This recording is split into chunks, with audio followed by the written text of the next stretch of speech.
Jadi, apakah food vlogger harus bayar makanan dari restoran yang dia review?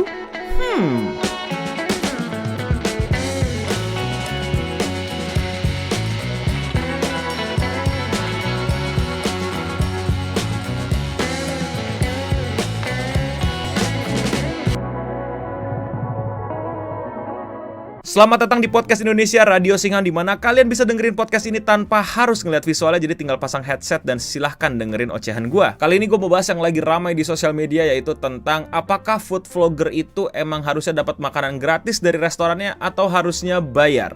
Jawabannya adalah, ya tergantung. Disclaimer dulu nih, gue nggak mau ngomongin tentang kasusnya, apakah itu hal yang benar, apakah itu hal yang salah. Gue mau ngomongin hitung-hitungannya dari segi strategi sosial media, di mana gue adalah seorang sosial media strategis dan juga konten kreator. Jadi tujuannya podcast ini adalah untuk menginformasikan teman-teman tentang bagaimana sih kita bisa menghargai konten kreator, bukan untuk menghakimi para food vlogger. Jadi kita akan balik lagi ke pertanyaan awal. Jadi sebenarnya food vlogger itu makanannya harusnya gratis atau bayar? Beberapa orang bilang ya harusnya gratis dong, karena kan itu influencer atau konten kreator followersnya banyak, jadi banyak exposure nih buat restorannya. Nanti kafenya makin banyak didatengin pengunjung. Nanti banyak juga influencer atau konten kreator food vlogger lainnya yang coba mengunjungi dan review lagi dan dapat exposure lagi dan lain-lainnya. Salah apa enggak? Enggak salah. Seriusan, enggak salah. Tapi nanti dulu, ada juga beberapa orang yang bilang, ya harusnya bayar dong, kan lu makan. Itu makanan dibuatnya enggak dari exposure, enggak dari daun, enggak dari angin kosong, tahu-tahu jadi sate, nasi goreng, bakwan, bakmi, dan lain-lain. Exposure dari influencer itu enggak bisa dipakai buat restoran itu beli bahan makanan buat besok mereka jualan lagi. Dan apa jaminannya kalau besok-besok pasti akan ada pengunjung datang lagi gara-gara ngelihat konten lu? Salah nggak omongan yang kayak gitu? Ya nggak salah juga, bener loh. Terus yang bener yang mana? Teman-teman, kita berada di dunia yang nggak hanya hitam dan putih. Semua itu tergantung konteks, semua itu tergantung situasi, keadaan, dan bagaimana kita melihat dulu nih secara holistik apa yang sebenarnya terjadi. Apalagi di contoh kasus sekarang, yang menurut gue jawabannya jelas bisa dua-duanya. Maka pertanyaan besarnya adalah, apakah bisa exposure itu gantiin uang? Jawabannya, tergantung ya bener-bener tergantung. Jadi gini gue jelasin, value lu itu belum tentu terlihat atau bahkan berharga bagi orang lain. Banyak orang butuh exposure atas jualannya, tapi nggak semua orang jualan butuh exposure. Dan orang-orang jualan yang butuh exposure itu belum tentu butuh exposure lu. Intinya, ini masalah cocok-cocokan. Exposure lu itu mau dihargai nggak sama orang yang mencari exposure. Balik ke contoh food vlogger, makanan food vlogger ya bisa aja gratis, karena si penjual makanan, brand makanan ini emang lagi butuh si influencer itu, si konten kreator food vlogger itu. Dan bahkan mereka bisa memberikan lebih dari sekedar makanan gratis, yaitu apa? Uang endorse. Nah, jadi ya sah-sah aja food vlogger itu makanannya gratis dari restoran yang mereka review. Bahkan di tahap yang bisa ditambahin kasih duit lagi. Kok sampai mau keluar duit? Ya mungkin karena brand atau restoran tersebut bener-bener baru lahir, baru buka. Jadi butuh banyak awareness, butuh banyak exposure biar orang tahu, hey, ada loh makanan enak di daerah sini dari brand ini. Harganya murah, higienis, dan lain-lain. Ya itu ada marketingnya, ada budgetnya, bisa dihitung-hitung gitu. Daripada 10 juta kita pakai buat brosur, buat masuk iklan di sini, masuk iklan di situ, mending kita kasih nih ke dua influencer nih 5 juta nih, dan lain-lain. Itu ada hitung-hitungannya. Ya jadi sehingga bisa cocok-cocok aja gitu. Influencer dengan followers makan gratis, bahkan dikasih uang. Sah-sah aja. Works apa enggaknya? Nah, ini butuh penelitian lebih lanjut nih. Apakah udah memilih influencer yang benar? Influencer yang benar pun belum tentu kreatifnya benar. Bisa jadi kreatifnya udah bagus, tapi ternyata pihak restoran atau pihak brandnya itu terlalu mengacaukan kreatifnya, sehingga marketnya yang udah ada, yang udah terbiasa sama gaya kreatif si influencer, dikacaukan sama duit endorsan dari sebuah brand, yang sehingga orang-orang jadi kelihatan kayak, hah, gitu. Pokoknya banyak faktor deh. Tapi kalau misalnya mau hitung-hitungan yang sederhana, kita biasanya ngitung dari dua, engagement rate-nya berapa dan marketnya di mana. Pertama, engagement rate. Jadi ini angka yang benar-benar angka gitu. Jadi kemungkinan dari total followers itu berapa followers yang pasti ngelihat konten dia. Jadi engagement rate itu kira-kira rata-rata interaksi yang terjadi antara konten dengan audience. Bisa like, comment, share, dan lain-lain. Pokoknya apapun dilakukan sama audience sama si konten kreator, di rata-rata terjadilah engagement rate.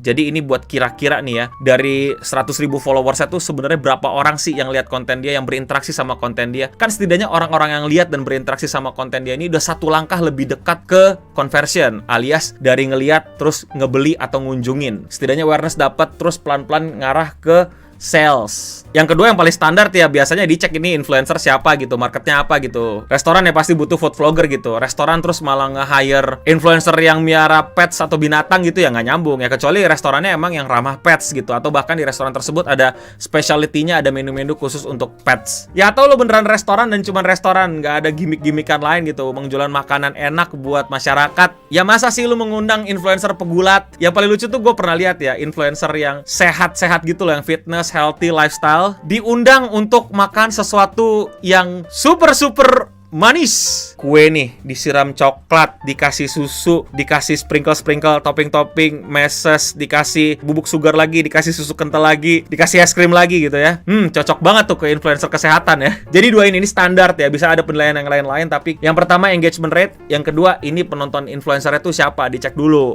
Terjadilah exposure dengan barter makanan gratis atau bahkan ditambah uang. Yang buat gua nggak ada masalah, silakan aja. Nah, tapi jangan lupa, nggak semua restoran butuh exposure. Bisa jadi kamu memang influencer atau content creator, food vlogger yang udah berhasil mendapatkan banyak views, banyak traffic, atau bahkan terbukti bisa membawa keviralan. Jadi itu restoran rame, itu cafe rame. Nggak masalah, it's good, awesome. Masalahnya, nggak semua restoran, nggak semua cafe, nggak semua tempat makan. Intinya siapapun itu, belum tentu butuh exposure loh. Belum tentu melihat bahwa sesuatu yang menguntungkan akan terjadi kalau mereka kerjasama sama lu. Buat gua nggak ada masalah. Ya wajar-wajar aja dong. Kalau lu merasa bahwa lu yakin nih nggak mau gue review gratis, lu tinggal kasih gue makanan gratis, rugi di lu loh, rugi di tempat makan lu loh. Ya udah nggak apa-apa, biarin aja, just leave, cari tempat makan lain. Gue bukan pembisnis rumah makan, food and beverage, dan lain-lain. Tapi gue punya beberapa temen yang sering ngobrol masalah food and beverage, dan gue juga cari tahu sendiri. Tapi correct me if I'm wrong ya, kalau misalnya omongan-omongan gue mengenai bisnis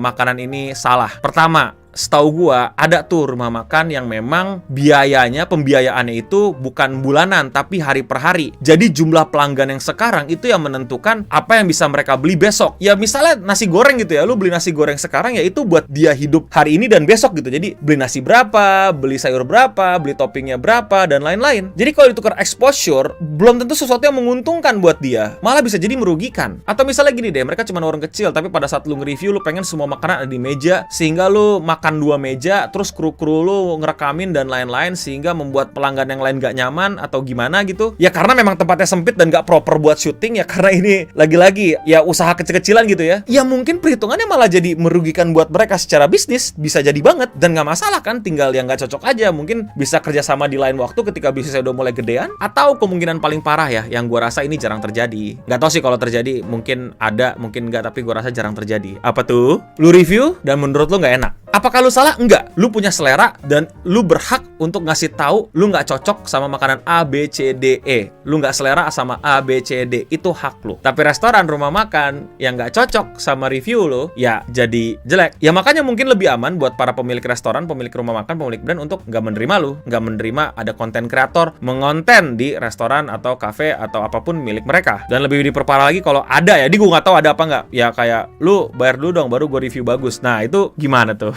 Nah kalau yang kayak gitu menurut kalian gimana? Gue nggak bilang ada yang kayak gitu, gue nggak bilang bakal ada yang kayak gitu, tapi ini hanya kemungkinan ya. Setahu gue sih ya banyak reviewer yang di seliweran di sosial media itu kalau makan sesuatu pasti enak gitu ya, enak-enak aja. Jadi apakah salah influencer food vlogger itu menawarkan kerjasama bisnis untuk di-review makanannya terus mendapatkan makanan gratis atau bahkan ditambah dengan uang? Enggak. Dan apakah salah restoran menolak untuk menerima tawaran influencer tersebut? Enggak juga. Ini lebih ke cocok-cocokan lagi. Dan kadang tuh udah obvious lah, kayak brand-brand besar udah pastilah terbuka dengan tawaran lu. Tapi kalau UMKM, restoran baru buka, usaha kelas-kelas menengah, ya lu pikir aja lah. Ini pengalaman aja ya. Ini intermezzo pengalaman aja. Gue sebagai konten kreator yang ya mesti gue akui gue punya angka dan punya nama, itu sering dibecandain. Dalam artian kayak gini, kalau kita lagi makan di restoran, lagi ngumpul di kafe dan lain-lain, gue nggak minta. Tapi temen gue biasanya banyak yang bacot, yang ngotak gitu kalau ngomong gitu ya. Ini Eno Bening, influencer, content creator, dapat diskon dong, pret. Enggak. Lu nggak bakal denger itu dari gua. Yang ada lu denger itu dari teman-teman gue yang iseng.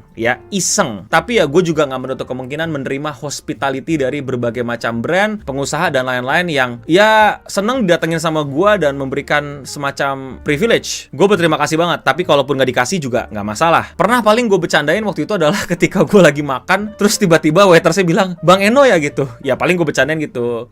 Iya Bang Eno gitu. Oh Bang Eno, terus iya gue mau mesen gitu. Tapi ini beneran Bang Eno? Iya beneran Bang Eno. Kadang gue bercandain tuh. Iya gue beneran Eno gitu. Kalau misalnya Eno kenapa dapat diskon 50%? Itu bercanda, enggak tujuan maksudnya lebih dari sekedar itu bercanda. Tapi kayaknya dengan keadaan netizen yang sepertinya lagi kayak gini nggak bakal gue pakai bercandaan itu lagi dah. Tapi serius, kalau kalian pernah denger ada orang bilang gue kayak gitu, itu pasti temen gue yang bercandain. Gue juga udah bilangin ke mereka ya nggak usah bercanda kayak gitulah, janganlah. Gue rasa kita harusnya lebih santai ya melihat fenomena ini gitu loh. Hanya ketidakcocokan menurut gue ya, bukan sesuatu yang besar dan gimana-gimana gitu. Sesimpel nggak cocok aja ya. Dan gue harap juga jadi bisa membuka mata kalian nih para pengusaha atau orang-orang yang baru mau buka restoran atau mau nge-hire konten kreator, influencer, jadi tahu hitung-hitungannya nih. Jangan lihat followersnya doang, tapi lihat engagement rate sama nih orang marketnya mana, cocok nggak sama barang jualan gue. Indian menurut kalian nggak cocok, ya nggak apa-apa, tolak aja, it's okay. Kalau gue boleh saran, kemana lu pun lu pergi, siapapun lu, ya bayar aja. Bayar men. Oh gue cerita lagi deh. Jujur sebenarnya gue tidak cocok. Maksudnya gini, kadang tuh ada orang yang bener-bener no, nih buat lu. Nih gue balik nih. Ini reverse Uno card nih ya. Ini reverse Uno card nih ya. Tiba-tiba dikasih sama seseorang, Bang Eno nih buat lu gitu. Padahal gue nggak butuh barangnya, gue nggak suka barangnya bahkan mungkin, dan ya udah nih barang gue nggak butuh-butuh amat. Tapi sama dia buat Bang Eno gratis. Ini dagangan gue. Ya paham nggak maksud gue? Ya mau nggak mau gue jadi nggak enak dong. Gue dapat gratis masa nggak gue promoin? Ngerti nggak poin gue? Ini reverse nih, dibalik nih ya. Dia ngasih barang duluan nih, bukan gue yang nawarin exposure duluan. So again, ini gue rasa harusnya gimana ya, kita tuh terbiasa gitu, ngerti gak lo, untuk ngelihat fenomena ini tuh dengan lebih nyantai. Serius deh. Tapi kalau menurut kalian bagaimana? Komen di bawah. Gue bisa saja salah atau tidak cocok dengan pendapat kalian atau pemikiran kalian, silakan komen di bawah. Kalau kalian suka sama pembahasan gue kayak gini, kalian bisa support langsung gue dengan bukan klik tombol subscribe, tapi klik tombol join, dan kalian bisa menjadi member gue dan mendapatkan banyak perks, banyak keuntungan. Salah satunya adalah dengan bisa chat kayak gini. Kalau kalian suka sama pembahasan ini, kalian bisa support langsung channel ini dengan klik tombol join di bawah dan menjadi member dari gua, sehingga kalian bisa mendapatkan banyak keuntungan. Salah satunya adalah bisa ngechat kayak gini selama gua lagi bikin video kayak gini. Keren kan? Itu aja Radio Singham kali ini. Gua Eno Bening pamit undur diri dan gua tunggu komentar kalian. Untuk kita semua, stay clean and sound.